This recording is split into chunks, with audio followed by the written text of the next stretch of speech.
नमस्कार दोस्तों, आप सभी का एम्स फाइंडर में बहुत बहुत स्वागत है। आज के इस वीडियो लेक्चर में हम लोग बात करने वाले हैं द यूनियन पार्लियामेंट के बारे में। आईसीएसई क्लास 10 सिविक्स के लिए बेसिकली वीडियो है और ये यूनियन पार्लियामेंट का पार्ट 1 है। तो चलिए यहाँ से हम लोग वीडियो को शुरू करते हैं। तो चलिए बात करते हैं हम लोग टाइप्स ऑफ गवर्नमेंट के बारे में। तो देखिए, गवर्नमेंट को पहले जान लीजिए गवर्नमेंट क्या है। तो देखिए, गवर्नमेंट पूरे हमारी कंट्री को मैनेज करती है, ठीक है। अभी गवर्नमेंट दो तरीके की होती है, ठीक है।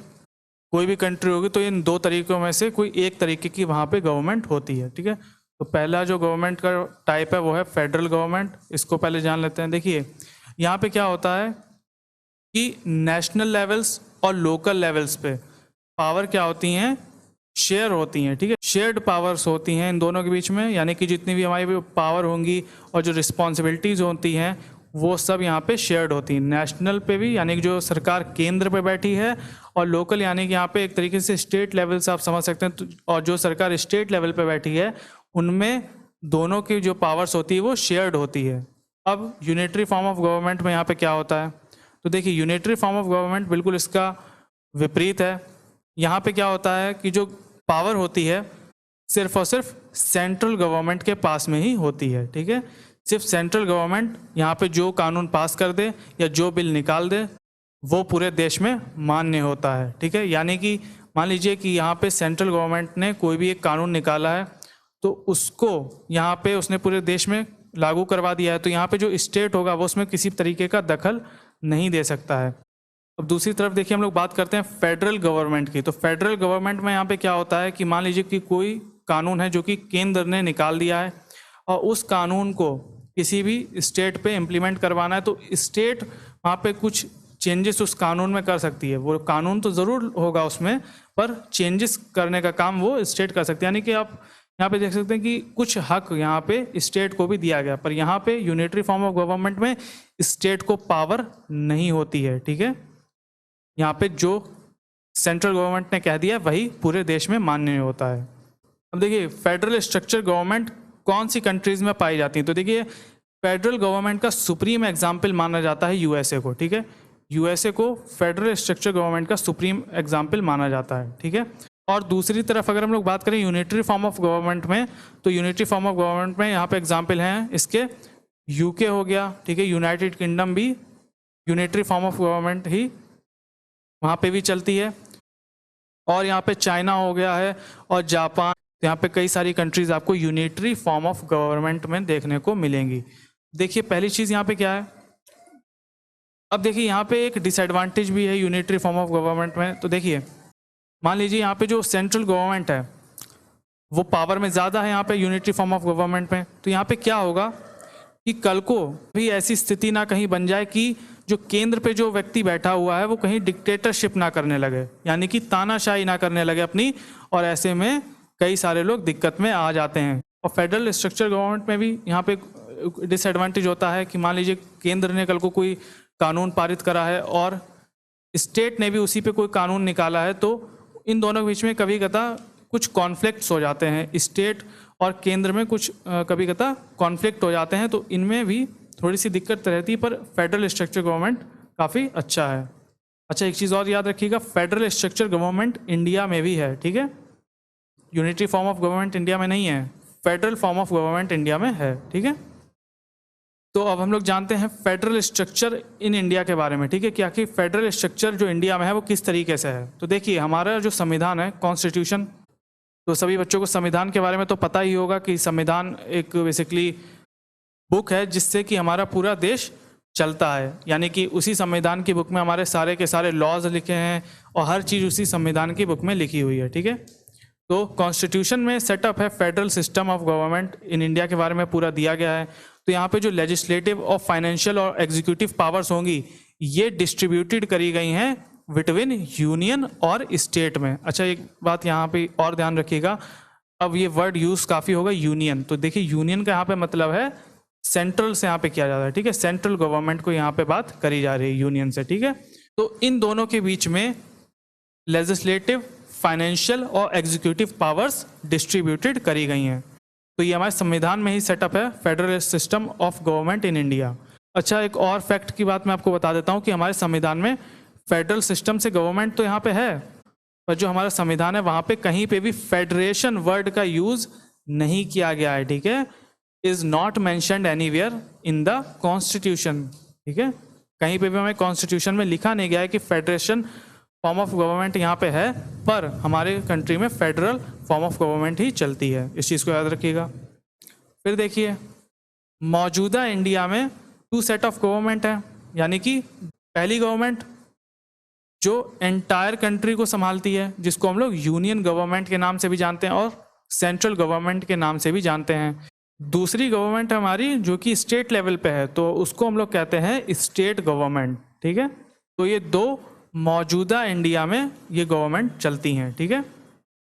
अब देखिए नेक्स्ट पॉइंट के बारे में आप जानते हैं। देखिए 2 सेट ऑफ लॉ तो बन गए हैं, ठीक है, 2 सेट ऑफ लॉ।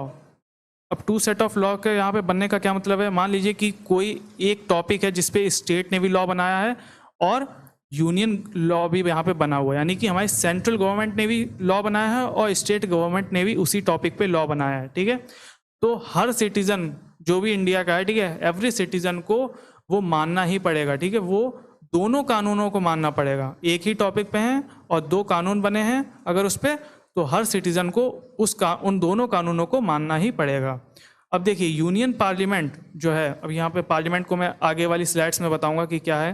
तो देखिए ये जो यूनियन पार्लियामेंट से यहाँ पे 2 हाउसेस हैं, ठीक है, जिनका नाम है लोकसभा और राज्यसभा। आज के इस वीडियो लेक्चर में हम लोग लोकसभा के बारे में जानेंगे, अगला जो पार्ट आएगा पार्ट 2, उसमें हम लोग राज्यसभा के बारे में डिटेल में जानेंगे। तो अब हम लोग जानते हैं पार्लियामेंट के बारे में। तो देखिए पार्लियामेंट बेसिकली है क्या, ये एक रिप्रेजेंटेटिव बॉडी है जिसकी परमिशन बहुत ज़्यादा ज़रूरी है, ठीक है, बहुत से भी बहुत ज़्यादा ज़रूरी है कि कंट्री में लॉ बन सकें, ठीक है, ऑफ आवर कंट्री, ठीक है। हमारी कंट्री में लॉ बनने के लिए पार्लियामेंट की परमिशन बहुत से बहुत ज़्यादा ज़रूरी है। बिना पार्लियामेंट की परमिशन से हम लोग लॉ नहीं बना सकते हैं कंट्री में, ठीक है। अब देखिए ये जो यूनियन पार्लियामेंट है ये कंप्रेस है 3 चीज़ों में। पहले हैं यहाँ पे हमारे प्रेसिडेंट, दूसरे हैं यहाँ पे अपर हाउस, ठीक है। अपर हाउस को हम लोग राज्यसभा भी कहते हैं, ठीक है, अपर हाउस को हम लोग राज्यसभा भी कहते हैं और लोअर हाउस को हम लोग लोकसभा कहते हैं, ठीक है, इस चीज़ को याद रखिएगा। तो देखिए यहाँ पे जो यूनियन पार्लियामेंट है वो कंप्रेस है 3 चीज़ों में। पहला है हमारे प्रेसिडेंट, दूसरा यहाँ पे राज्यसभा और तीसरा यहाँ पे लोकसभा, ठीक है। अब एक चीज़ याद रखिएगा, लोकसभा से जो मेंबर सिलेक्ट होते हैं और जो राज्यसभा से मेंबर सिलेक्ट होते हैं उनको हम लोग MP कहते हैं, ठीक है, MP यानी कि मेंबर ऑफ पार्लियामेंट, ठीक है। अच्छा एक चीज़ और याद रखिएगा कि जो प्रेसिडेंट हैं वो लोकसभा और राज्यसभा के मेंबर नहीं हैं, ठीक है, वो बिल्कुल अलग हैं इस चीज़ से, पर वो यूनियन पार्लियामेंट के पार्ट हैं, ठीक है। यूनियन पार्लियामेंट में तो हैं वो, पर राज्यसभा और लोकसभा से वो बिल्कुल अलग हैं, यानी कि वो मेंबर ऑफ पार्लियामेंट नहीं हैं प्रेसिडेंट, ठीक है। फिर देखिए डेमोक्रेटिक गवर्नमेंट, अब जहाँ पे भी लोकतांत्रिक गवर्नमेंट होगी वहाँ पे पार्लियामेंट का बहुत महत्व होता है, क्योंकि पार्लियामेंट एक्ट करता है as a law making organ, ठीक है, ऑफ द गवर्नमेंट, इस चीज़ को याद रखिएगा।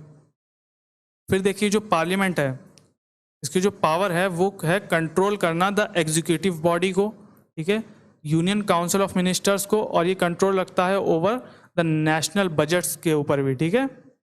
और ये कुछ मान्यता प्राप्त प्रिंसिपल्स हैं डेमोक्रेटिक गवर्नमेंट के, ठीक है।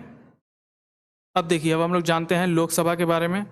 लोकसभा को हम लोग हाउस ऑफ द पीपल भी कहते हैं, क्योंकि जो लोकसभा के मेंबर्स होते हैं वो डायरेक्टली इलेक्टेड होते हैं by the adult voters of India. Adult voters of India का यहाँ पे मतलब है जितने भी 18+ वोटर्स हैं, ठीक है, जितने भी 18+ लोग हैं इंडिया में वो इलेक्ट करते हैं लोकसभा के मेंबर्स को, ठीक है। अब देखिए अब हम लोग जानते हैं कंपोजिशन क्या है लोकसभा की। तो देखिए मैक्सिमम स्ट्रेंथ जो है लोकसभा की वो है 552।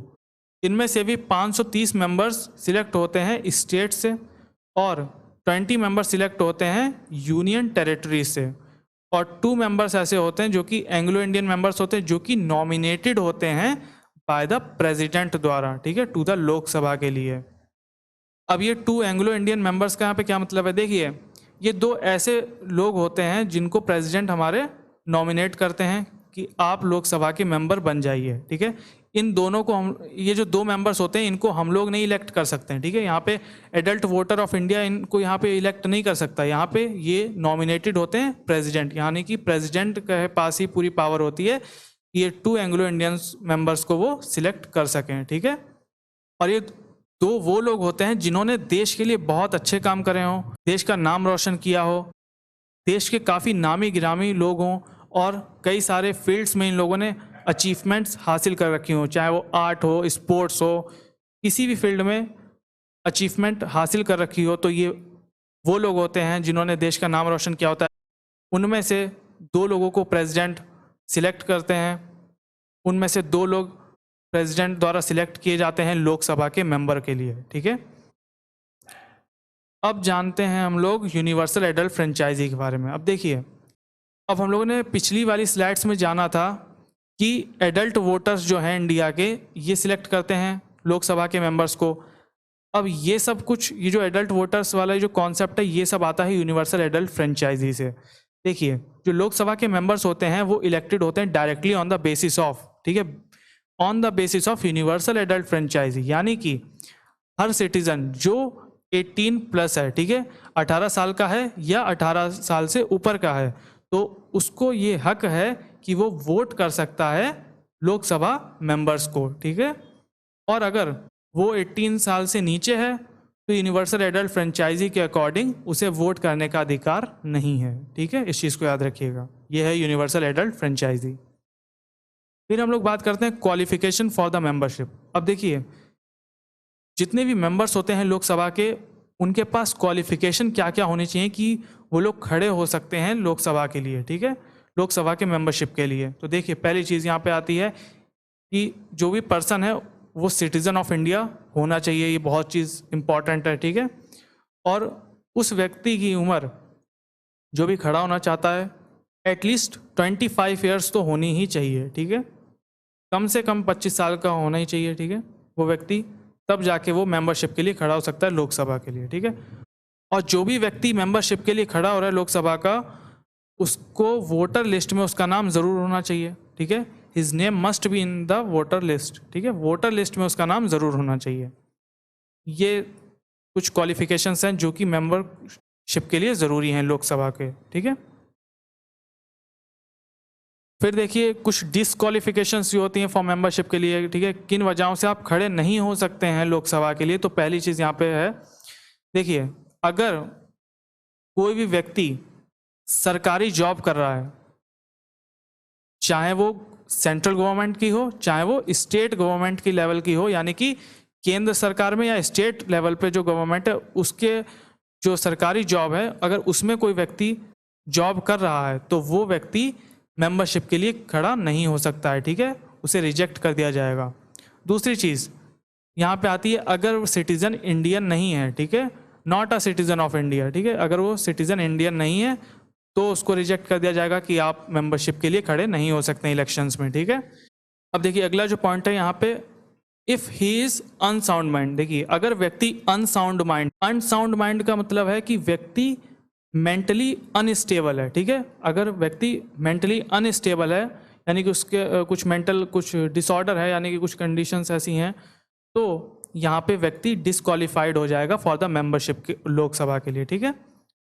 फिर देखिए, नेक्स्ट पॉइंट को यहाँ पे देखते हैं, कॉन्सेप्ट और है वेकेशन ऑफ सीट्स, यानी कि सीट्स खाली कब होंगी।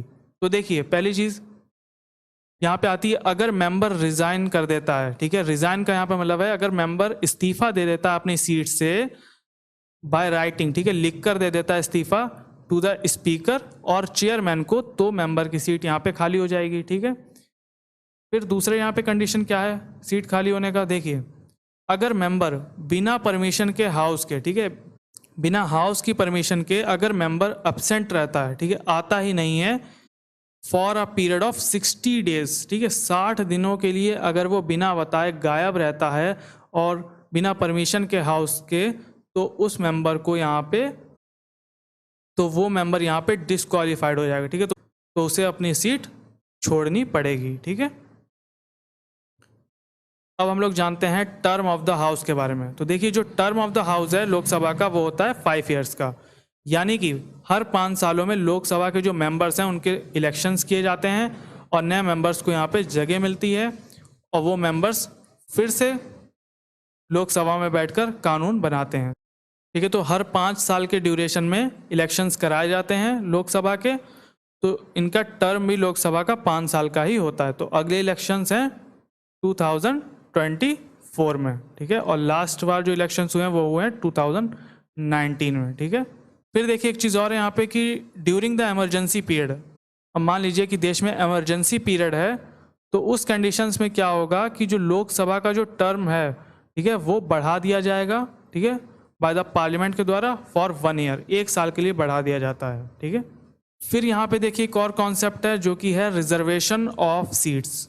अब देखिए कुछ सीटें रिजर्व्ड होती हैं। ठीक है, कुछ सीटें, अब जैसे कि हम लोगों ने पिछले वाली स्लाइड्स में देखा था कि 552, ठीक है, 552 यहाँ पे सीट्स हैं। ठीक है, और उन सीटों में ये मैक्सिमम स्ट्रेंथ है लोकसभा की, तो इन सीटों में कुछ सीटें रिजर्व्ड होती हैं। ठीक है, और ये सीट्स किन के लिए रिजर्व्ड होती हैं? ये होती हैं शेड्यूल कास्ट यानी कि एससी के लिए, एससी कास्ट के लिए, और शेड्यूल ट्राइब्स, ठीक है, एसटी कास्ट के लिए ये सीटें रिजर्व्ड होती हैं। अब देखिए इन सीटों को 2008 में इनके नंबर बढ़ा दिए गए थे। पहले जहां शेड्यूल कास्ट के लिए 79 सीट्स थी, अब उनको बढ़ाकर 84 कर दिया गया है। और शेड्यूल ट्राइब्स के लिए पहले 2008 से पहले की बात आई है, तो तब वहाँ पे 41 सीट्स थी जिनको बढ़ाकर 47 कर दिया गया था। ठीक है, तो ये 47 और 84, ठीक है, 84 शेड्यूल कास्ट के लिए और 47 शेड्यूल ट्राइब के लिए ये सीटें रिजर्व्ड होती हैं। अब हम लोग जानते हैं स्पीकर ऑफ द लोकसभा के बारे में। तो देखिए स्पीकर का क्या मतलब है। देखिए ये पूरी जो इतनी बड़ी संख्या में 552 जो मेंबर्स सिलेक्ट होकर आते हैं, इतनी बड़ी संख्या में ये मेंबर्स होते हैं, इनको हैंडल, इनको प्रिसाइड करने का जो काम होता है वो स्पीकर का होता है। ठीक है, यानी कि जो मीटिंग जो होती है उसको रेगुलेट करने का काम, उसको प्रिसाइड करने का काम पूरा स्पीकर का होता है। ठीक है, लोकसभा में। ठीक है, तो अब हम लोग जानते हैं स्पीकर का सिलेक्शन होता कैसे है आखिर। तो देखिए जितने मेंबर लोकसभा में सिलेक्ट होकर आते हैं उन्हीं में से एक मेंबर को सिलेक्ट कर लिया जाता है स्पीकर पद के लिए और दूसरे पर्सन को सिलेक्ट कर लिया जाता है डिप्टी स्पीकर के लिए। देखिए सिंपल मेजॉरिटी वहाँ पे प्रेजेंट हो मेंबर्स की और उनके ज़रिए वोटिंग हो जाती है और उन्हीं के ज़रिए सिलेक्ट हो जाते हैं स्पीकर। अब देखिए डिप्टी स्पीकर का क्या काम है। डिप्टी स्पीकर एक्ट करता है स्पीकर की तरह, यानी कि डिप्टी स्पीकर तब काम करेगा स्पीकर की जगह जब स्पीकर जो है वो एब्सेंट होगा। ठीक है, जब कोई भी कंडीशन हुई होगी तो अगर वो एब्सेंट है स्पीकर तो deputy speaker as a act करेगा स्पीकर के तौर पे। ठीक है, लोकसभा में। अब हम लोग जानते हैं कि रिमूवल ऑफ द स्पीकर। अब आखिर स्पीकर का सिलेक्शन तो हमने जान लिया, अब स्पीकर को हटा कैसे सकते हैं। अब देखिए जो स्पीकर है वो 2 कंडीशंस में अपने ऑफिस को छोड़ सकता है। पहली चीज़ कि वो रिज़ाइन कर दे यानी कि इस्तीफ़ा दे दे अपने ऑफिस से। दूसरी चीज़ है कि एक रेजोल्यूशन पास किया जाए उसके खिलाफ, स्पीकर के खिलाफ, और मेजॉरिटी, ठीक है, all members of the Lok Sabha के मेजॉरिटी में से हों। ठीक है, सभी मेंबर ऑफ लोकसभा के प्रेजेंट होने चाहिए और एक मेजॉरिटी में प्रेजेंट हो वो लोग, और प्रेजेंट होने के बाद में अगर वोटिंग होती है, वोटिंग अगर स्पीकर के खिलाफ होती है तो उस कंडीशन में स्पीकर को अपना ऑफिस छोड़ना पड़ता है। ठीक है, अच्छा, आप सभी के लिए क्वेश्चन है, नीचे कमेंट सेक्शन में मुझे बताइए कि first women speaker of Lok Sabha कौन है। सुमित्रा महाजन, मीरा कुमार, सुषमा स्वराज या शीला दीक्षित। नीचे कमेंट सेक्शन में इसका आंसर बताइए। सही आंसर मैं दूंगा आपको वीडियो के अंत में। अब हम लोग जानते हैं फंक्शंस ऑफ द स्पीकर के बारे में। फंक्शंस क्या होते हैं स्पीकर के, इनके बारे में अब यहाँ पे हम लोग जानेंगे। देखिए जो स्पीकर होता है वो प्रिसाइड करता है over the meeting of the Lok Sabha को। ठीक है, इस चीज़ को हमने जान लिया है कि पूरी मीटिंग को हैंडल करने का काम स्पीकर का होता है। All speeches and remarks are address to the chair of the speaker. ठीक है, सभी जितनी भी स्पीचेस होती हैं उनको रिमार्क करने का, उनको एड्रेस करने का काम स्पीकर का होता है। ठीक है, नेक्स्ट पॉइंट को यहाँ पे देखते हैं। जो स्पीकर होता है वही डिसाइड करता है कि जो बिल है वो एक मनी बिल है या एक ऑर्डिनरी बिल है। ठीक है, या मनी बिल है या वो ऑर्डिनरी बिल है, इस चीज़ को डिसाइड करने का काम स्पीकर का ही होता है। ठीक है, अगर कोई भी बिल पास हुआ है, अगर उसमें फाइनेंशियल कोई चीज़ें कही गई हैं उस बिल के अंदर, तो वो बिल कहलाता है मनी बिल। और बाकी मान लीजिए कोई एजुकेशनल बिल पास हुआ है जैसे कि, तो वो बिल ऑर्डिनरी बिल कहलाता है। तो ये सब चीज़ों को डिसाइड करना कि मनी बिल है या ऑर्डिनरी बिल है, तो ये सब काम स्पीकर का होता है। अब देखिए सिग्नेचर ऑफ द स्पीकर, ठीक है, स्पीकर के सिग्नेचर के साथ में ही सभी बिल सेंड किए जाते हैं राज्यसभा को, ठीक है, फ्रॉम लोकसभा से, ठीक है, लोकसभा से राज्यसभा को ये सभी बिल सेंड किए जाते हैं after the signature of speaker. इस चीज़ को याद रखिएगा। फिर देखिए स्पीकर मेंटेन करता है ऑर्डर इन द लोकसभा, ठीक है, अगर लोकसभा बहुत ज़्यादा अनरूली चल रहा है, ठीक है, जैसा चलना चाहिए लोकसभा को वैसे नहीं चल रहा है, तो स्पीकर क्या करेगा, हाउस की जो मीटिंग होगी उसको सस्पेंड कर देगा, ठीक है, एडजर्न, ठीक है, स्थगित कर देगा हाउस को, ठीक है, ये भी पावर स्पीकर के पास होती है। फिर देखिए मान लीजिए कि कोई मेंबर है वो यूज़ कर रहा है अनपार्लियामेंट्री वर्ड्स का, ठीक है, गलत शब्दों का यूज़ कर रहा है ड्यूरिंग अ डिबेट के टाइम पे, ठीक है, जब सभी मेंबर्स वहाँ पे बिल पर चर्चा कर रहे हैं, तब अगर वहाँ पे कोई भी मेंबर अनपार्लियामेंट्री वर्ड्स का यूज़ करता है तो उसके खिलाफ भी जो स्पीकर है वो एक्शन ले सकता है। फिर देखिए नेक्स्ट पॉइंट को यहाँ पे देखते हैं। अब देखिए स्पीकर ही अपॉइंट करता है चेयरमैन को, ठीक है, of the other committees of the Lok Sabha के लिए। इस चीज़ को याद रखिएगा कि स्पीकर ही अपॉइंट करता है चेयरमैन को other committees of the Lok Sabha के लिए। फिर देखिए स्पीकर का काम होता है गाइड करना चेयरमैन को कि किस तरीके से वो फंक्शन करेगा, ठीक है, हाउ टू फंक्शन। तो ये कुछ फंक्शंस थे स्पीकर के। अब हम लोग बात करते हैं exclusive powers of the Lok Sabha के बारे में, यानी कि कुछ ऐसी पावर्स जो कि लोकसभा के अलावा राज्यसभा में नहीं है। यहाँ पे पहला पॉइंट आता है motion of no confidence against the government can only be introduced and passed in the Lok Sabha. अब देखिए जो नो कॉन्फिडेंस मोशन होता है, नो कॉन्फिडेंस मोशन के बारे में भी थोड़ा जान लीजिए। अब देखिए इसको मैं आपको एक एग्जाम्पल के जरिए समझाता हूँ। मान लीजिए कि ये एक ए पार्टी है और ये एक बी पार्टी है, ठीक है, और ए पार्टी इस समय रूल कर रही है कंट्री पे, ठीक है, ए पार्टी इस समय सेंट्रल गवर्नमेंट के तौर पे यहाँ पे मान लीजिए काम कर रही है, ठीक है, तो यहाँ पे बी पार्टी जो है उसको लगता है कि जो ए पार्टी है उसके पास इस समय मेजॉरिटी नहीं है, ठीक है, जितनी मेजॉरिटी होनी चाहिए गवर्नमेंट को चलाने के लिए उतनी मेजॉरिटी ए पार्टी के पास में नहीं है।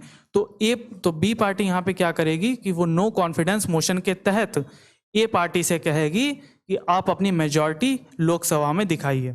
और अगर लोकसभा में ए पार्टी जो कि रूलिंग पार्टी है इस समय कंट्री के ऊपर, अगर वो यहाँ पे फेल होती है, ठीक है, यानी कि अपनी मेजॉरिटी वो नहीं दिखा पाती, उसकी मेजॉरिटी पूरी नहीं होती है, तो इस कंडीशन में क्या होगा कि ए पार्टी को इस्तीफा देना पड़ेगा, यानी कि पूरे एंटायर मिनिस्ट्री को यहाँ पे इस्तीफा देना पड़ेगा, ठीक है, और जो ए पार्टी है वो यहाँ पे सरकार नहीं बना पाएगी, उसकी सरकार गिर जाएगी ए पार्टी की। तो इस तरीके से ये नो कॉन्फिडेंस मोशन चलता है, ठीक है। फिर देखिए यहाँ पे जो नो कॉन्फिडेंस मोशन है ये सिर्फ और सिर्फ इंट्रोड्यूस होता है लोकसभा में और पास्ड भी सिर्फ और सिर्फ लोकसभा में होगा, तो ठीक है, तो ये एक एक्सक्लूसिव पावर्स है लोकसभा की, ठीक है। फिर दूसरी यहाँ पे देखिए कि जो मनी बिल होता है वो सिर्फ और सिर्फ इंट्रोड्यूस्ड होगा इन द लोकसभा।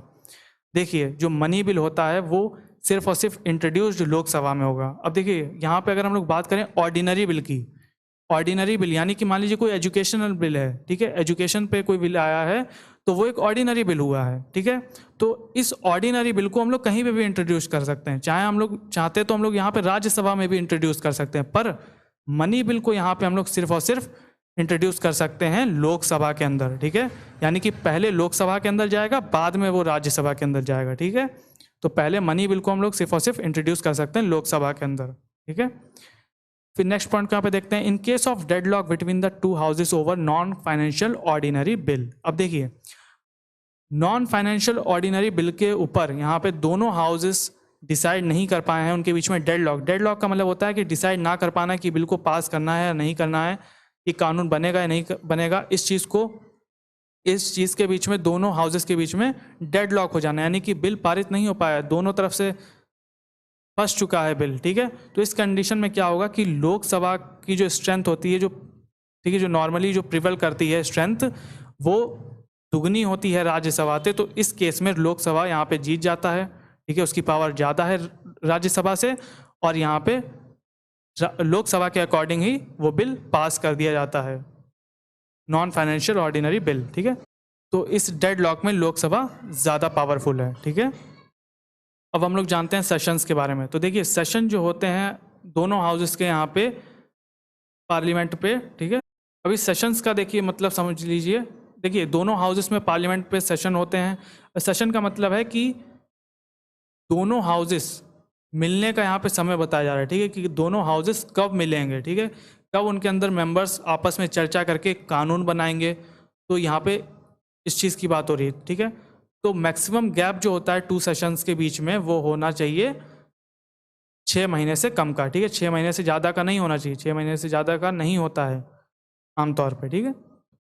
फिर देखिए 1 साल के अंदर कंट्री में हमारे भारत में 3 सेशंस होते हैं। पहला होता है बजट सेशन जो कि फरवरी से मई के बीच में होता है, और दूसरा है मानसून सेशन जो कि जुलाई से अगस्त चलता है, और तीसरा होता है यहाँ पे विंटर सेशन जो कि नवंबर से दिसंबर के बीच में चलता है। तो ये 3 सेशंस में हमारे एमपीज़ यानी कि मेंबर ऑफ पार्लियामेंट बैठकर बात करते हैं बिल्स के ऊपर, ठीक है, और उनको कानून का रूप दिया जाता है। अब हम लोग जानते हैं क्वोरम के बारे में। अब देखिए क्वोरम क्या है। क्वोरम का मतलब होता है कि मिनिमम नंबर ऑफ मेंबर्स होने चाहिए, ठीक है, प्रेजेंट होने चाहिए, जिससे कि स्टार्ट कर सके मीटिंग, ठीक है। हाउस के अंदर हम लोग मीटिंग स्टार्ट करने के लिए क्वोरम का होना ज़रूरी है, यानी कि कुछ मिनिमम नंबर ऑफ मेंबर्स तो प्रेजेंट होने ही चाहिए कि हम लोग स्टार्ट कर सके मीटिंग्स को। और ये मिनिमम नंबर्स कहाँ तक होने चाहिए, तो देखिए टोटल नंबर्स ऑफ मेंबर्स जितने भी हों उनका 1/10, ठीक है, उनका 1/10 यहाँ पे होना चाहिए प्रेजेंट मीटिंग में, with including presiding officer. Presiding officer को यहाँ पे एक चीज़ याद रखिएगा, स्पीकर को ही प्रिसाइडिंग ऑफिसर कहते हैं, ठीक है। तो 1/10 टोटल नंबर ऑफ मेंबर्स में से प्रेजेंट होने चाहिए, ठीक है। ये चीज़ रिक्वायर्ड है, बहुत ज़्यादा रिक्वायर्ड है, जिससे कि हम लोग मीटिंग्स को स्टार्ट कर सकें हाउस के अंदर। फिर देखिए अगर किसी कंडीशन में कोरम नहीं है, यानी कि मिनिमम नंबर ऑफ मेंबर्स वहाँ पे नहीं है मौजूद, तो जो प्रिसाइडिंग ऑफिसर है वो मीटिंग को सस्पेंड कर देगा, ठीक है, तब तक के लिए जब तक कोरम हो नहीं जाता, यानी कि minimum number of members present नहीं होते हैं हाउस में, तब तक वो मीटिंग दोबारा नहीं होगी, ठीक है। अब हम लोग जानते हैं क्वेश्चन आवर के बारे में। तो देखिए सबसे पहला घंटा जैसे ही मान लीजिए हाउस स्टार्ट हुआ है, तो सबसे पहला घंटा जो कि 11 से 12 बजे तक चलता है, यहाँ पे एवरी सिटिंग की बात हो रही है, ठीक है, जब भी बैठेंगे वो मेंबर्स ऑफ पार्लियामेंट, तब ये पहला घंटा अलॉटेड किया जाता है फॉर आस्किंग आंसरिंग क्वेश्चंस, ठीक है।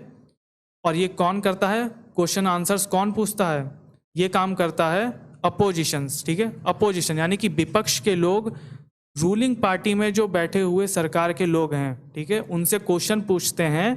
एक चीज़ याद रखिएगा कि क्वेश्चंस कोई भी पॉलिटिकल बेस्ड पे नहीं होते हैं, ये क्वेश्चंस होते हैं पब्लिक इंपॉर्टेंस पे, ठीक है, पब्लिक के हित में ये क्वेश्चंस पूछे जाते हैं, और ये काम हमारा अपोजिशन करता है। और opposition information regarding a matter of public importance, ठीक है, पब्लिक के इंपॉर्टेंस में कोई भी मैटर हुआ है तो उससे इंफॉर्मेशन मांगता है हमारा विपक्ष सरकार से, ठीक है, ये क्वेश्चन आवर्स के अंडर होता है। फिर देखिए जो क्वेश्चन आवर है, यहाँ पे कुछ बेनिफिट्स भी हैं क्वेश्चन आवर के। तो देखिए क्वेश्चन आवर का सबसे जो इम्पॉर्टेंट बेनिफिट ये है कि प्रोटेक्शन अगेंस्ट इनजस्टिस, ठीक है, inactiveness on the parts of the government. ये देखिए क्वेश्चन जो आवर है वो बहुत ज़्यादा ज़रूरी है और बहुत अच्छी चीज़ है अगर हम लोग देखा जाए। देखिए क्वेश्चन आवर से एक तरीके से कंट्रोल रखता है विपक्ष सरकार पे, क्योंकि विपक्ष क्वेश्चन पूछता है। और एक चीज़ याद रखिएगा कि ये जो डिबेट होती है ये लाइव होती है, यानी कि इसे देश की जो जनता है वो देख रही होती, इसीलिए ये क्वेश्चंस का पूछना जरूरी है विपक्ष का। और विपक्ष जब इनसे क्वेश्चन पूछता है सरकार से, तो इस चीज़ को भी सुनिश्चित करता है कि हमारे जो पब्लिक है उसके साथ इनजस्टिस ना हो, ठीक है, किसी तरीके का अन्याय ना हो, उसके साथ किसी तरीके का इनएक्टिवनेस ना हो, ठीक है। तो इन चीज़ों पे नज़र रखता है विपक्ष गवर्नमेंट पे क्वेश्चन आवर के अंडर। ये क्वेश्चन आवर काफ़ी अच्छी चीज़ है जो कि कंट्रोल रखती है गवर्नमेंट के ऊपर। फिर देखिए अब हम लोग जानते हैं लैंग्वेजेस के बारे में कि आखिर संसद में किस तरीके की लैंग्वेजेस चलती हैं। तो देखिए संसद में जो लैंग्वेजेस चलती हैं वो चलती हैं उर्दू और इंग्लिश। और प्रिसाइडिंग ऑफिसर के परमिशन के बाद में जो मेंबर इन भाषाओं में बोलना नहीं जानता है वो मेंबर अपनी मदर टंग लैंग्वेज में भी बात कर सकता है, यानी कि अपनी जो स्थायी लैंग्वेज है उसका यूज़ कर सकता है after the permission of presiding officer. फिर देखिए अब हम लोग जानते हैं ज़ीरो आवर के बारे में। तो देखिए ज़ीरो आवर क्या है बेसिकली, देखिए ये वो समय है जो कि क्वेश्चन आवर के बाद में और लंच के पहले शुरू होता है। यानी कि क्वेश्चन आवर के बाद में, यानी कि 12 नून के बाद में, और एक और लंच का टाइम होता है 1 PM, ठीक है, 1 PM से पहले, यानी कि 12 नून से 1 PM तक का समय जो होता है उसको कहा जाता है ज़ीरो आवर, ठीक है। अब चलते हैं हम अपने क्वेश्चन की तरफ। Who is the first women speaker of the Lok Sabha? तो सही आंसर है इसका मीरा कुमार जी, ठीक है। ये रही उनकी तस्वीर, ये है मीरा कुमार जी, ये हैं first women speaker of the Lok Sabha. उम्मीद है कि सभी बच्चों ने आंसर सही दिया होगा। इसी क्वेश्चन के साथ यह वीडियो का अंत, मिलते हैं नेक्स्ट वीडियो में, तब तक के लिए जय हिंद। अगर आपको वीडियो पसंद आए तो प्लीज़ चैनल को सब्सक्राइब करना मत भूलिएगा। Thank you for watching.